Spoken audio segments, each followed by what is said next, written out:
تھوڑی سی کوشش کے بعد جولیا نے اپنے پیروں میں موجود کڑے کو بھی کھول لیا اور پھر وہ اٹھ کر تیزی سے اس طرف کو بڑھی جہاں مشین پسٹل موجود تھا۔ مشین پسٹل اٹھا کر وہ تیزی سے دروازے کی طرف بڑھی اور چند لمحوں بعد وہ اس عمارت میں گھوم چکی تھی۔ یہاں ان دونوں کے علاوہ اور کوئی آدمی موجود نہیں تھا۔ اس نے اس چھوٹی سی عمارت کا بند پھاٹک کھول کر ستون پر لکھے ہوئے نمبر، نام اور کالونی کا نام پڑھا اور پھر وہ پھاٹک بند کر کے اس کمرے میں پہنچ گئی جہاں فون موجود تھا۔ اس نے ریسیور اٹھایا تو وہ بے اختیار چونک پڑی کیونکہ اس نے وہ بلب جلتا دیکھ لیا تھا جو یہ بتاتا تھا کہ اس فون سیٹ میں میموری کا سسٹم موجود ہے۔ جولیا نے جلدی سے ایک بٹن پریس کیا تو سکرین پر ایک نمبر ابھر آیا۔ جولیا چند لمحوں تک اس نمبر کو دیکھتی رہی، پھر اس نے کریڈل دبایا اور تیزی سے وہی نمبر پریس کرنے شروع کر دیے جو سکرین پر ابھرے تھے۔ دوسری طرف گھنٹی بجنے کی آواز سنائی دی اور پھر ریسیور اٹھا لیا گیا۔ ولسان ہوٹل۔ ریسیور اٹھتے ہی ایک نسوانی آواز سنائی دی تو جولیا بے اختیار اچھل پڑی کیونکہ ولسان ہوٹل تو وہی تھا جہاں وہ رہائش پذیر تھے اور جہاں سے اس کو اس کے کمرے سے اغوا کیا گیا تھا۔ ایک لمحے کے 1000ویں حصے میں وہ سمجھ گئی تھی کہ یہ ہوٹل سارج کے اڈوں میں سے ایک ہے۔ مسٹر مارشل اور مسٹر جیکب میں سے جو بھی موجود ہو اس سے بات کرائیں، میں مارگریٹ بول رہی ہوں، جولیا نے ایکریمین لہجے میں بات کرتے ہوئے کہا۔ میں معلوم کرتی ہوں، آپ ہولڈ کریں، دوسری طرف سے کہا گیا۔ ہیلو مس۔ تھوڑی دیر بعد ہوٹل کے فون آپریٹر کی آواز سنائی دی۔ یس، جولیا نے کہا، دونوں کے کمرے لاکڈ ہیں، آپ کوئی پیغام دینا چاہیں تو ان تک پہنچا دیا جائے گا، فون آپریٹر نے کہا۔ ایک فون نمبر لکھ لیں، جب وہ آئیں تو انہیں کہیں کہ اس نمبر پر کال کر لیں، جولیا نے کہا اور پھر فون سیٹ پر موجود نمبر کی چٹ پڑھ کر اس نے نمبر لکھوا دیا۔ یس مس، دوسری طرف سے کہا گیا تو جولیا نے ریسیور رکھا اور پھر اس دیوار میں موجود فون ساکٹ سے فون کا کنیکشن آف کیا اور پھر فون سیٹ کو اٹھا کر وہ اس حال کی طرف بڑھتی چلی گئی جہاں وہ جیمز اور وکٹر کو بے ہوشی کے عالم میں چھوڑ آئی تھی۔ جب وہ حال میں داخل ہوئی تو بے اختیار چونک پڑی کیونکہ جیمز کے جسم میں حرکت کے تاثرات موجود تھے، وہ کسی بھی لمحے ہوش میں آ سکتا تھا۔ اس کے دوسرے ہاتھ میں مشین پسٹل موجود تھا۔ یہ مشین پسٹل جیمز کا ہی تھا جو جولیا نے کوڑے کی ضرب سے اس کے ہاتھ سے نکلوا لیا تھا اور جیمز کے بے ہوش ہونے کے بعد وہ اسے لے کر باہر گئی تھی۔ اس نے مشین پسٹل کا دستہ فرش پر پڑے حرکت کرتے ہوئے جیمز کے سر پر مار دیا اور جیمز کا جسم ایک جھٹکا کھا کر ساکت ہو گیا تو جولیا نے دوبارہ فون سیٹ اٹھایا، اس کا کنیکشن دیوار میں موجود ساکٹ میں لگایا اور فون سیٹ کو ایک کرسی پر رکھ کر اس نے ریسیور اٹھا کر چیک کیا۔ فون میں ٹون موجود تھی۔ اس نے اطمینان بھرے انداز میں سر ہلایا اور پھر اس نے ایک طرف پڑا ہوا وہ کڑا اٹھایا جو اس نے اپنے پیروں سے نکالا تھا اور پھر اس نے جیمز کے دونوں پیر اکٹھے کر کے کڑے کے ذریعے جکڑ دیے۔ پھر اس نے ایک طرف پڑی ہوئی وہ ہتھ کڑی اٹھائی جو اس نے اپنی کلائیوں سے کھول کر وکٹر کے منہ پر مار دی تھی۔ پھر اس نے جیمز کو اوندھا کر کے اس کے دونوں بازو عقب کی طرف موڑ کر ہتھ کڑی کو اس کی کلائیوں میں ڈال کر اس کا بٹن بند کر دیا۔ پھر اس نے مشین پسٹل کے دستے کو ہتھ کڑی کے بٹن پر خاص انداز میں مارنا شروع کر دیا۔ چند لمحوں بعد اس کی آنکھوں میں چمک سی ابھر آئی کیونکہ بٹن اس انداز میں پریسڈ ہو گیا تھا کہ وہ عام حالات میں نہیں کھل سکتا تھا، لیکن اگر ایک مخصوص انداز میں اسے جھٹکا دیا جاتا تو وہ آسانی سے کھل سکتا تھا۔ پھر اس نے جیمز کو گھسیٹ کر اس کرسی کے قریب کیا جس کے پائے فرش میں گڑے ہوئے تھے۔ تھوڑی دیر بعد وہ خاصی کوشش سے بے ہوش اور بھاری بھرکم جیمز کو اٹھا کر اس کرسی میں ڈال دینے میں کامیاب ہو گئی۔ چند لمحوں تک وہ کھڑی اسے غور سے دیکھتی رہی، پھر وہ مڑی اور اس کے ساتھ ہی وہ ایک بار پھر چونک پڑی کیونکہ بے ہوش وکٹر اب حرکت میں آنے لگ گیا تھا۔ اسے معلوم تھا کہ اصل آدمی جیمز ہے اور وکٹر لا محالہ اس اڈے کا انچارج ہوگا۔ اس سے زیادہ اس کی کوئی اور حیثیت نہیں تھی، لیکن وہ ہوش میں آ کر اس کے لیے خطرناک ثابت ہو سکتا ہے، اس لیے اس نے مشین پسٹل سیدھا کیا اور دوسرے لمحے یکے بعد دیگرے کئی گولیاں وکٹر کے ڈھول جیسے سینے میں اترتی چلی گئیں۔ وکٹر کے جسم نے کئی جھٹکے کھائے اور پھر ساکت ہو گیا۔ جولیا اب مطمئن انداز میں بیرونی دروازے کی طرف بڑھ گئی۔ اس نے ایک سٹور نما کمرے میں ایسا سامان دیکھا تھا جس میں رسی کا بنڈل ہو سکتا تھا۔ کیونکہ وہ جیمز کی پوزیشن سے پوری طرح مطمئن نہیں تھی، جیمز یقیناً تربیت یافتہ ایجنٹ تھا، اس لیے وہ بندھے ہاتھوں اور بندھے پیروں کے باوجود اس پر حملہ کر سکتا تھا۔ اس لیے وہ اسے رسی کے ذریعے کرسی کے ساتھ اس انداز میں باندھنا چاہتی تھی کہ وہ کوئی حرکت نہ کر سکے۔ اس کے ساتھ ساتھ اسے کسی لباس کی تلاش بھی تھی جو وہ پہن سکتی، کیونکہ اس کے جسم پر عام لباس تھا، اور پھر ایک الماری سے اسے اپنے مطلب کا لباس مل گیا۔ اس نے پینٹ پہن کر اس پر شرٹ اور جیکٹ پہن لی، اور پھر اس کمرے سے رسی لا کر اس نے جیمز کو اچھی طرح باندھ دیا۔ اس کے بعد وہ باتھ روم سے ایک جگ پانی سے بھر کر لے آئی، اور جیمز کا منہ ایک ہاتھ سے بھینچ کر اس نے پانی اس کے حلق میں ٹپکانا شروع کر دیا، اور جب جیمز کے جسم میں حرکت کے تاثرات نمودار ہونا شروع ہوئے تو جولیا نے جگ میں موجود باقی پانی اس کے سر پر انڈیل دیا، اور پھر جگ ایک طرف رکھ کر اس نے فرش پر پڑا ہوا کوڑا اٹھایا اور اس کرسی پر بیٹھ گئی جہاں پہلے جیمز بیٹھا ہوا تھا۔ تھوڑی دیر بعد جیمز نے کراہتے ہوئے آنکھیں کھول دیں، اور اس کے ساتھ ہی اس نے بے اختیار اٹھنے کی کوشش کی، لیکن ظاہر ہے بندھا ہونے کی وجہ سے وہ صرف کسمسا کر ہی رہ گیا تھا۔ تم نے یہ سب کیسے کیا؟ تم کیسے آزاد ہو گئی؟ جیمز نے یک لخت انتہائی حیرت بھرے لہجے میں کہا، تو جولیا نے اسے ہتھ کڑی کا بٹن اپنی انگلیوں سے پریس کرنے، ہتھ کڑی کھولنے اور پھر اسے وکٹر کے منہ پر مارنے تک کی تفصیل بتا دی۔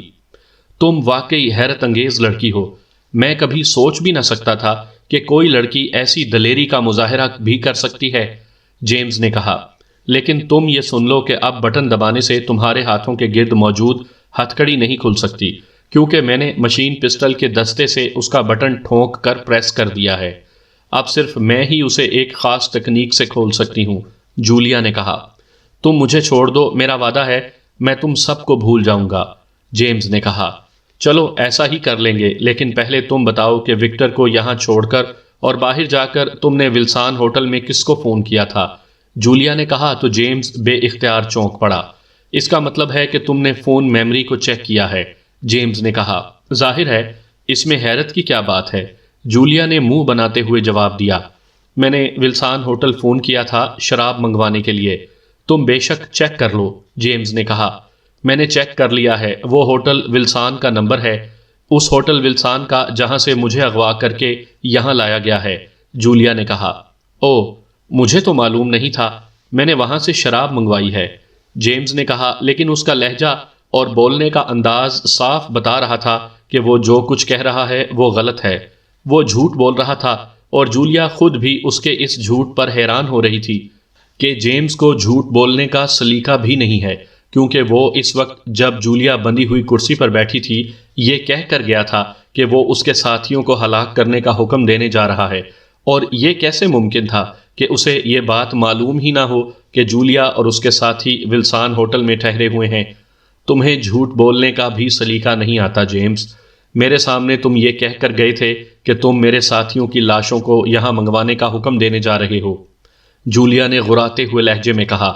وہ تو میں نے ویسے ہی غصے میں کہہ دیا تھا، جیمز نے منہ بناتے ہوئے جواب دیا۔ تم نے وکٹر کو دیکھا ہے کہ وہ کس پوزیشن میں ہے، جولیا نے کہا۔ ہاں، تم نے اسے گولیاں مار کر ہلاک کیا ہے، لیکن تمہیں اس کا خمیازہ بھگتنا پڑے گا، جیمز نے اس بار غصیلے لہجے میں کہا۔ مجھ سے پہلے تمہیں اس کا خمیازہ بھگتنا پڑے گا جیمز، تم سمجھ رہے ہو کہ میں عورت ہوں اس لیے تم پر رحم کھاؤں گی، لیکن ایسا نہیں ہے، تمہارے جسم کا اب ایک ایک ریشہ علیحدہ ہوگا، جولیا نے کہا، اور اس کے ساتھ ہی اس نے ہاتھ میں پکڑے ہوئے کوڑے کو یکے بعد دیگرے 2 بار جھٹکا دیا، اور شرر شرر کی تیز آواز کے ساتھ ہی حال کمرہ گونج اٹھا۔ ہاں، اب بتاؤ کہ کسے فون کیا تھا اور کیا حکم دیا تھا، بولو، جولیا نے غراتے ہوئے کہا، اور دوسرے لمحے کمرہ شراب کی تیز آواز کے ساتھ ہی جیمز کے حلق سے نکلنے والی چیخ سے گونج اٹھا۔ بولو، سچ بولو، جولیا نے ہذیانی انداز میں کہا، اور اس کے ساتھ ہی کمرہ جیمز کے حلق سے نکلنے والی کربناک چیخوں سے مسلسل گونجنے لگا۔ مت مارو، مت مارو، رک جاؤ، مت مارو، جیمز نے چیخنے کے دوران کہا، لیکن جولیا کا بازو پہلے سے بھی زیادہ تیزی سے حرکت میں آ گیا، لیکن کوڑوں کی شڑاپ شڑاپ کی تیز آوازوں اور جیمز کے حلق سے نکلنے والی چیخوں کے دوران جولیا کے کانوں میں ایک ہلکی سی آواز پڑ گئی جو ان دونوں آوازوں سے علیحدہ تھی، اور جولیا نے یک لخت کوڑا ایک طرف پھینکا اور جیکٹ کی جیب سے مشین پسٹل نکال کر وہ تیزی سے دروازے کی طرف بڑھی ہی تھی کیونکہ یہ آواز اسے چھت پر کسی کے گرنے کی مخصوص ہلکی سی آواز تھی، لیکن جیسے ہی وہ دوڑتی ہوئی دروازے کے قریب پہنچی، اچانک ہال کمرے کے آخری دیوار کی طرف سے کھٹاک کی ہلکی سی آواز ابھری اور جولیا جیسے ہی مڑی، اس نے یک لخت بجلی کی سی تیزی سے ایک طرف کو غوطہ مارا ہی تھا کہ پسٹل کے دھماکوں سے کمرہ گونج اٹھا، اور اس آواز میں جولیا کی ہلکی سی کراہ بھی شامل تھی کیونکہ غوطہ مارنے کے باوجود گولی اس کی پسلیوں کو چھوتی ہوئی نیچے فرش پر جا لگی تھی۔ دوسرے لمحے دیوار کے اوپر نظر آنے والے روشن دان کی طرف سے چیخ سنائی دی اور اس کے ساتھ ہی کوئی دھب سے پیچھے کی طرف گرا تو جولیا نے ایک بار پھر جمپ لگایا اور دروازے کی طرف دوڑی ہی تھی کہ ایک بار پھر ہال کمرہ پے در پے مشین پسٹل کے دھماکوں سے گونج اٹھا، اور اس کے ساتھ ہی غوطہ کھا کر دروازے کی طرف دوڑتی ہوئی جولیا اچھل کر منہ کے بل نیچے گری۔ اسے یہی محسوس ہوا تھا کہ یکے بعد دیگرے کئی گرم سلاخیں اس کے جسم میں زبردستی گھستی چلی گئی ہیں، اور اس کے ساتھ ہی اس کا ذہن گہری تاریکی میں ڈوبتا چلا گیا۔ اس کے تاریک پڑتے ذہن میں آخری احساس یہی ابھرا تھا کہ اپنی تمام تر جد و جہد کے باوجود وہ آخرکار ہٹ ہو ہی گئی تھی۔ سامعین کرام، آپ سن رہے ہیں عمران سیریز کے سلسلے میں ایک اردو ناول سارج ایجنسی، اور یہ اس سلسلے کی قسط نمبر 10 ہے۔ مجھے امید ہے آپ کو میری یہ کاوش پسند آ رہی ہوگی۔ کرنل ڈیوڈ اپنے آفس میں موجود تھا کہ فون کی گھنٹی بجنے پر اس نے ہاتھ بڑھا کر ریسیور اٹھا لیا۔ یس، کرنل ڈیوڈ نے ریسیور اٹھاتے ہی اپنے مخصوص غراہٹ بھرے لہجے میں کہا، تمالا سے میجر گراز آپ سے بات کرنا چاہتا ہے سر۔ دوسری طرف سے کہا گیا، او اچھا، کراؤ بات فوراً، جلدی۔ کرنل ڈیوڈ نے میجر گراز کا نام سنتے ہی حلق کے بل چیختے ہوئے کہا، کیونکہ میجر گراز کا نام سنتے ہی اس کے ذہن میں عمران اور اس کے ساتھی آ گئے تھے۔ ہیلو سر، میں میجر گراز بول رہا ہوں سر۔ چند لمحوں بعد دوسری طرف سے میجر گراز کی مؤدبانہ آواز سنائی دی، مجھے معلوم ہے تمہارا نام نان سینس، تمہارا کیا خیال ہے کہ میں کسی سڑک پر فون رکھے ہوئے بیٹھا ہوا ہوں کہ براہ راست تم سے بات ہو رہی ہے؟ نان سینس، جلدی بکو، کیا بات ہے؟ کہاں ہے عمران اور اس کے ساتھی؟ جلدی بکو۔ کرنل ڈیوڈ نے حلق کے بل چیختے ہوئے کہا، وہ آکیا پہنچ چکے ہیں سر۔ دوسری طرف سے مزید سہمے ہوئے لہجے میں کہا گیا، آکیا؟ یہ آکیا کہاں ہے؟ کیا مطلب کہاں ہے یہ آکیا؟ کرنل ڈیوڈ نے بے اختیار اچھلتے ہوئے کہا۔ اس کا انداز ایسا تھا جیسے یہ نام اس نے زندگی میں پہلی بار سنا ہو۔ سر، یہ مصر کے صحرائے سینا کے آخر میں اسرائیل کی سرحد پر ایک چھوٹا سا شہر ہے، میجر گراز نے قدرے بوکھلائے ہوئے لہجے میں جواب دیتے ہوئے کہا۔ او، تو یہ لوگ ادھر سے اسرائیل میں داخل ہونا چاہتے ہیں، میں سمجھ گیا۔ ان کی منزل چونکہ تمالا ہے اور تمالا اسرائیل کے جنوب مشرق میں صحرائی علاقے میں ہے، اس لیے یہ تل ابیب سے گزر کر وہاں جانے کے بجائے صحرائے سینا سے براہ راست وہاں داخل ہونا چاہتے ہیں۔ ویری بیڈ، میرا تو خیال تھا کہ یہ تل ابیب میں داخل ہو کر پھر وہاں پہنچیں گے۔ کرنل ڈیوڈ نے خود کلامی کے سے انداز میں بولتے ہوئے کہا، یس سر، آکیا سے وہ اسرائیل سرحدی شہر قاصر میں داخل ہوں گے اور پھر قاصر سے وہ براہ راست تمالا پہنچ جائیں گے، میجر گراز نے جواب دیتے ہوئے کہا۔ او اس شیطان کا ذہن ایسے ہی چلتا ہے، وہ یقیناً ایسے ہی راستے اختیار کرتا ہے جن کے بارے میں کوئی سوچ بھی نہیں سکتا، لیکن تم تو تمالا میں موجود ہو، پھر تمہیں کیسے اس بات کا علم ہو گیا؟ کرنل ڈیوڈ نے یک لخت ایک خیال کے آتے ہی چونک کر پوچھا۔ تمالا میں سارج کے چیف کرنل سمتھ نے باقاعدہ آفس بنایا ہوا ہے جس میں اس کا ایک فون سیکٹری بھی ہے۔ وہ ایک خاص قسم کی شراب پینے کا بے حد شوقین ہے اور یہ شراب خاصی مہنگی ملتی ہے۔ میں نے اس سے دوستی کی غرض سے اسے اس شراب کی بوتلیں گفٹ میں دیں تو وہ میرا دوست بن گیا۔ پھر میں نے مزید بوتلوں کے عوض اس سے اس بارے میں معلومات حاصل کرنا شروع کر دیں۔ اس نے بتایا کہ کرنل سمتھ کو پاک ایشیا سے فون پر اطلاع دی گئی کہ عمران اور اس کے ساتھی ایشیا سے مصر پہنچ رہے ہیں۔ سارج ایجنسی کا کوئی آدمی فواد نامی مصر میں ہے۔ اس سے کرنل سمتھ نے رابطہ کیا اور پھر اس فواد نے اسے بتایا کہ یہ لوگ صحرائے سینا کے آخری سرحدی شہر آکیا جا رہے ہیں۔ اس کے بعد کرنل سمتھ نے اپنے اسسٹنٹ میجر کارس کو کال کیا۔ میجر کارس قاصر علاقے کا رہنے والا ہے۔ کرنل سمتھ سمجھ گیا تھا کہ عمران اور اس کے ساتھی آکیا سے قاصر اور قاصر سے سیدھے تمالا پہنچ جائیں گے، چنانچہ اس نے میجر کارس کو قاصر بھجوا دیا۔ میجر کارس نے میرے دوست فون سیکٹری کو بتایا کہ اس نے چیف کرنل سمتھ سے کہا تھا کہ وہ قاصر میں عمران اور اس کے ساتھیوں کا خاتمہ آسانی سے کر سکتا ہے، لیکن کرنل سمتھ نے اسے کہا کہ ایسا نہیں کرنا، کیونکہ کرنل سمتھ کے بقول اگر عمران اور اس کے ساتھیوں کی ہلاکت تمالا سے باہر کسی جگہ ہوئی تو اس کا کریڈٹ اسرائیلی ایجنسیوں کو جائے گا، اور ان کی ہلاکت اگر تمالا میں ہوتی ہے تو اس کا کریڈٹ کرنل سمتھ کو ملے گا۔ اس لیے کرنل سمتھ نے میجر کارس کو حکم دیا کہ وہ صرف ان کی مشینی نگرانی کرے اور ٹی ایس ٹرانسمیٹر پر ان کے بارے میں اطلاعات دیتا رہے۔ جب یہ لوگ تمالا میں داخل ہوں گے تو سارج ان کا خاتمہ کر دے گی۔ میجر گراز نے تفصیل سے ساری بات بتاتے ہوئے کہا، ویری بیڈ، میرا خیال غلط تھا۔ یہ کرنل سمتھ تو بے حد ہوشیار اور تیز آدمی ہے، اس طرح تو یہ عمران اور اس کے ساتھیوں کا واقعی تمالا میں خاتمہ کر دے گا، کیونکہ انہیں تو معلوم ہی نہیں ہوگا کہ ان کی اس طرح نگرانی کی جا رہی ہے۔ نہیں، اب یہ کام ان کے تمالا پہنچنے سے پہلے ہمیں کرنا ہوگا۔ کرنل ڈیوڈ نے تیز تیز لہجے میں بولتے ہوئے کہا، یس سر، جیسے آپ حکم دیں۔ کیا میں اپنے آدمیوں سمیت قاصر پہنچ جاؤں؟ میجر گراز نے کہا، نہیں، وہاں نہیں، وہاں اس کرنل سمتھ کا آدمی موجود ہوگا، ہم انہیں کہیں راستے میں ماریں گے۔ کرنل ڈیوڈ نے کہا، او یس سر، پھر یہ کام یقینی انداز میں قاصر سے ہاویہ اور ہاویہ سے تمالا جانے والی سڑک پر کہیں بھی آسانی سے کیا جا سکتا ہے۔ میجر گراز نے کہا، کیا مطلب؟ کیا قاصر سے براہ راست تمالا جانے کے لیے کوئی سڑک نہیں ہے؟ کرنل ڈیوڈ نے چونک کر پوچھا۔ نہیں سر، قاصر سے تمالا تک خوفناک صحرا ہے، سڑک نہیں ہے، اس لیے ادھر سے کوئی سفر نہیں کرتا۔ البتہ قاصر سے ایک سڑک گھوم کر ہاویہ جاتی ہے اور ہاویہ سے تمالا پہنچتی ہے، گو اس طرح سفر بے حد طویل ہو جاتا ہے، لیکن بہرحال سڑک کی وجہ سے سفر ہو سکتا ہے۔ میجر گراز نے جواب دیتے ہوئے کہا، تو پھر ان شیطانوں کو قاصر میں ہی ختم کیا جائے۔ کرنل ڈیوڈ نے کہا، یس سر، قاصر میں یا زیادہ سے زیادہ ہاویہ میں۔ میجر گراز نے جواب دیتے ہوئے کہا، قاصر سے ہاویہ کا فاصلہ کتنا ہے اور قاصر سے تمالا تک کسی قسم کی ٹرانسپورٹ جاتی ہے؟ کرنل ڈیوڈ نے پوچھا۔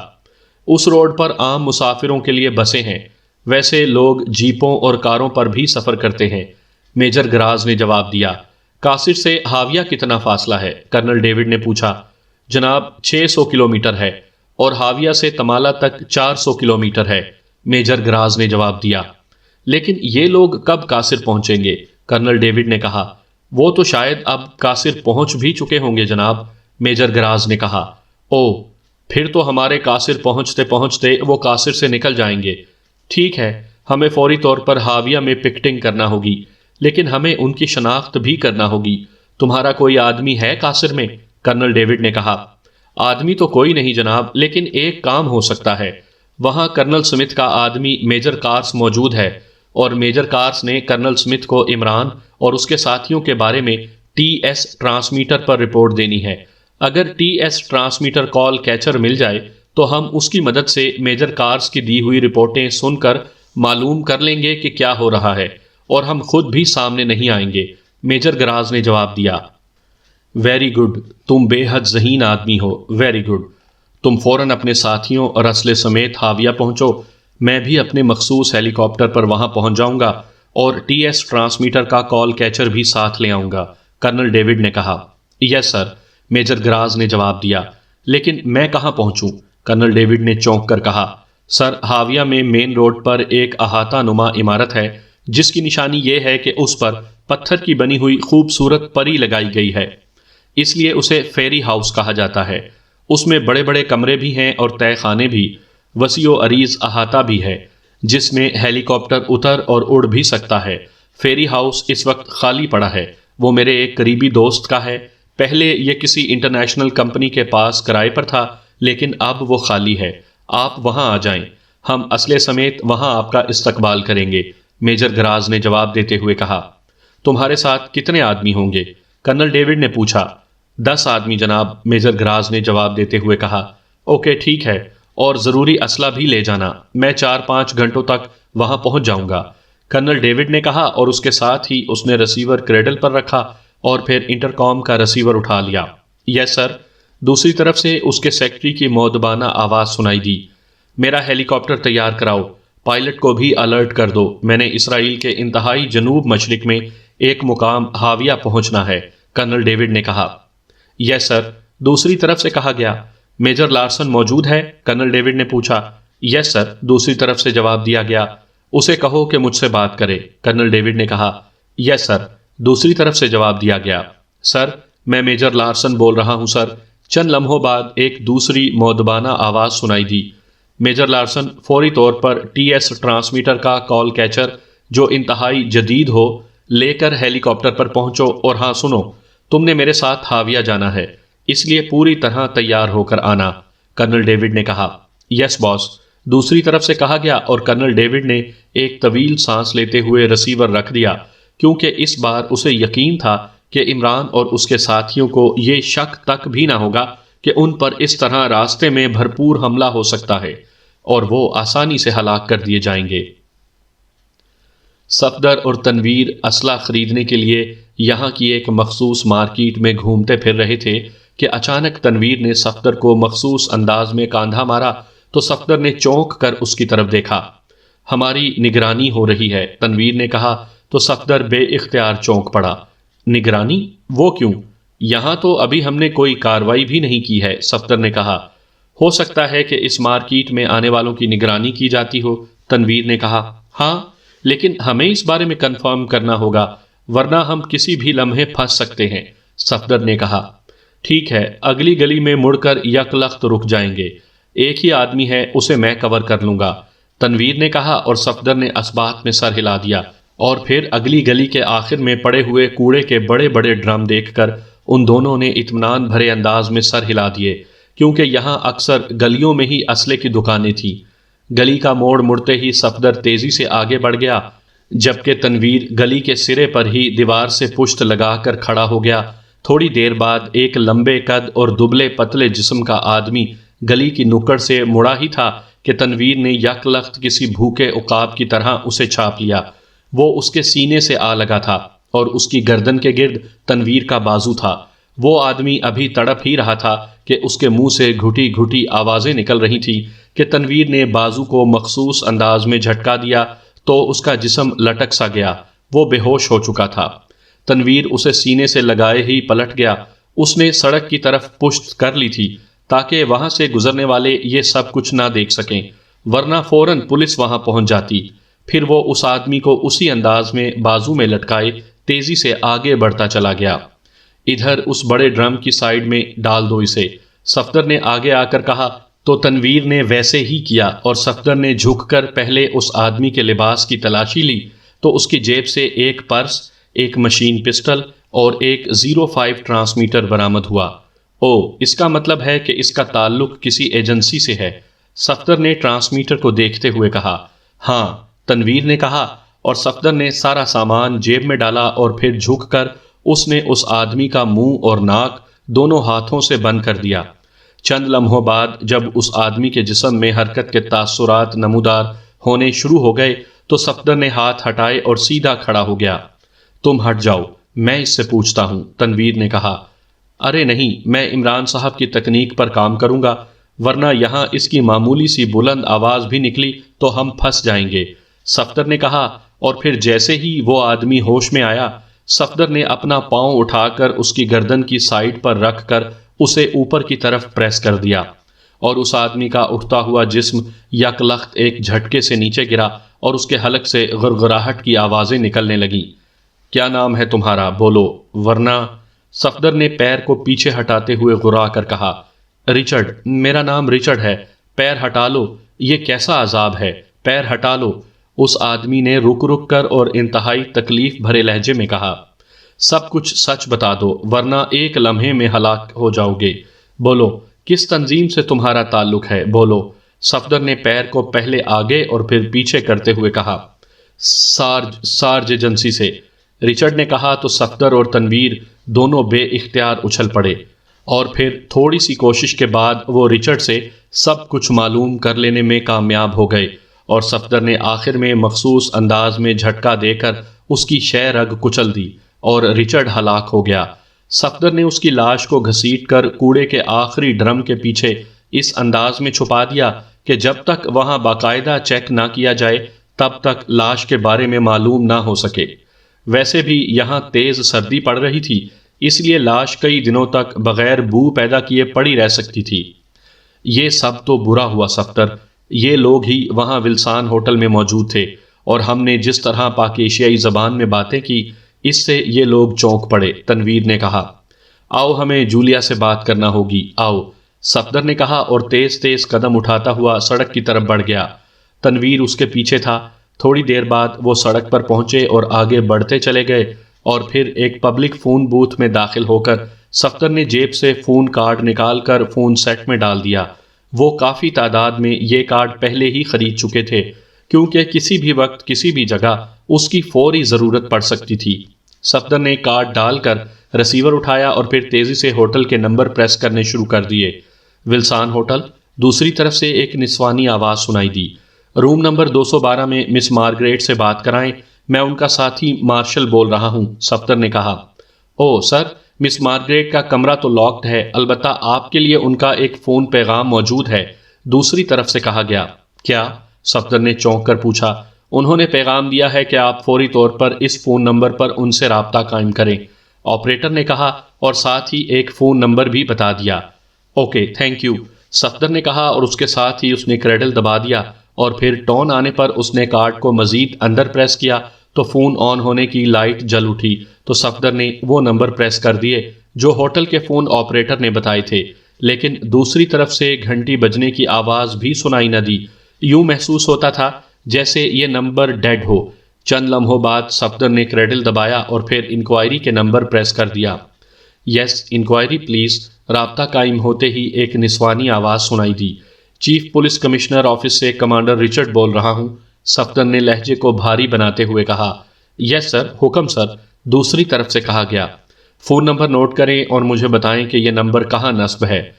یہ انتہائی اہم اور سیریس حکومتی معاملہ ہے، اس لیے پوری طرح احتیاط کریں، کوئی غلطی نہیں ہونی چاہیے، صفدر نے سخت لہجے میں کہا، اور ساتھ ہی وہ فون نمبر بتا دیا جو ہوٹل کی فون آپریٹر نے بتایا تھا۔ یس سر، کوئی غلطی نہیں ہوگی سر، فون آپریٹر نے کہا، اور پھر لائن پر خاموشی طاری ہو گئی۔ ہیلو سر، چند لمحوں بعد فون آپریٹر کی آواز سنائی دی۔ یس، صفدر نے کہا، سر یہ فون جارج کالونی کی کوٹھی نمبر 8A بلاک میں نصب ہے اور مسٹر جیمز کے نام پر ہے، دوسری طرف سے کہا گیا۔ کیا اچھی طرح چیک کر لیا ہے؟ کوئی غلطی تو نہیں ہے؟ صفدر نے پوچھا۔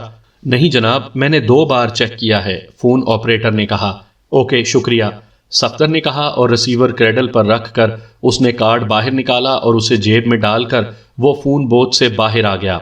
بڑی دیر لگا دی تم نے، تنویر نے قدرے غصیلے لہجے میں کہا تو صفدر نے اسے تفصیل بتا دی۔ اس کا مطلب ہے کہ جولیا کو ہوٹل سے اغوا کر کے جارج کالونی کی اس کوٹھی میں لے جایا گیا ہے، لیکن پھر جولیا کو وہاں سے فون کرنے کی کیا ضرورت تھی؟ وہ اگر فون کر سکتی تھی تو باہر بھی نکل سکتی تھی، تنویر نے منہ بناتے ہوئے کہا۔ میرے خیال میں جولیا سے فون جبرن کرایا گیا ہے، ہمیں فوراً وہاں پہنچنا چاہیے، صفدر نے کہا۔ ہمارے قتل کا حکم بھی شاید اسی لیے دیا گیا تھا، لیکن وہ آدمی رچرڈ موقع دیکھتا رہ گیا اور الٹا ہمارے ہاتھوں ہلاک ہو گیا، تنویر نے کہا۔ ہاں، صفدر نے کہا، اور اس کے ساتھ ہی اس نے ایک خالی ٹیکسی کو ہاتھ دیا۔ جارج کالونی چلو، صفدر نے عقبی سیٹ پر بیٹھتے ہوئے کہا۔ تنویر دوسری طرف کا دروازہ کھول کر اندر بیٹھ گیا۔ گو انہوں نے ابھی تک کوئی بڑا اسلحہ تو نہ خریدا تھا، البتہ ایک دکان سے انہوں نے جدید ساخت کے مشین پسٹل خرید لیے تھے، اور یہ مشین پسٹلز ان کی جیبوں میں موجود تھے۔ تقریباً 20 منٹ کی ڈرائیونگ کے بعد ٹیکسی جارج کالونی میں داخل ہوئی تو صفدر نے ٹیکسی ڈرائیور کو رکنے کے لیے کہا، اور پھر میٹر دیکھ کر اس نے کرائے کے ساتھ ساتھ بھاری ٹپ بھی دے کر رخصت کر دیا۔ ٹیکسی ڈرائیور نے ٹیکسی موڑی اور پھر شہر کی طرف بڑھ گیا۔ آؤ، صفدر نے کہا، اور پھر تھوڑی دیر بعد وہ کوٹھی نمبر 8A بلاک کے سامنے موجود تھے۔ کوٹھی کا جہازی سائز کا پھاٹک بند تھا۔ صفدر اور تنویر اس پھاٹک کے قریب پہنچے ہی تھے کہ انہیں اندر سے ہونے والی فائرنگ کی آواز سنائی دی۔ او جولیا خطرے میں ہے، تنویر نے انتہائی بے چینی سے کہا، اور پھر اس سے پہلے کہ صفدر کچھ کہتا، تنویر کسی پھرتیلے بندر کی طرح پھاٹک پر چڑھ گیا اور دوسرے لمحے اندر کود گیا۔ چند لمحوں بعد ہی چھوٹا پھاٹک کھل گیا اور صفدر بھی تیزی سے اندر داخل ہوا تو اس نے تنویر کو گیراج کے ایک ستون کی اوٹ میں ہوتے دیکھا۔ اسی لمحے اس نے سامنے عمارت کے چوڑے برآمدے کے ساتھ اوپر جاتی ہوئی سیڑھیوں میں سے ایک آدمی کو دو دو سیڑھیاں پھلانگ کر نیچے اترتے ہوئے دیکھا۔ اس آدمی نے ہاتھ میں مشین پسٹل پکڑا ہوا تھا۔ تنویر شاید اس آدمی کے اس انداز میں سیڑھیاں اترنے کی وجہ سے ستون کی اوٹ میں ہو گیا تھا۔ صفدر بھی تیزی سے چھوٹے پھاٹک کی اوٹ میں ہوا ہی تھا کہ دوسرے لمحے اس نے تنویر کو اس آدمی پر، جس کا رخ اب اندر جاتی ہوئی گیلری کی طرف تھا، فائر کرتے دیکھ لیا۔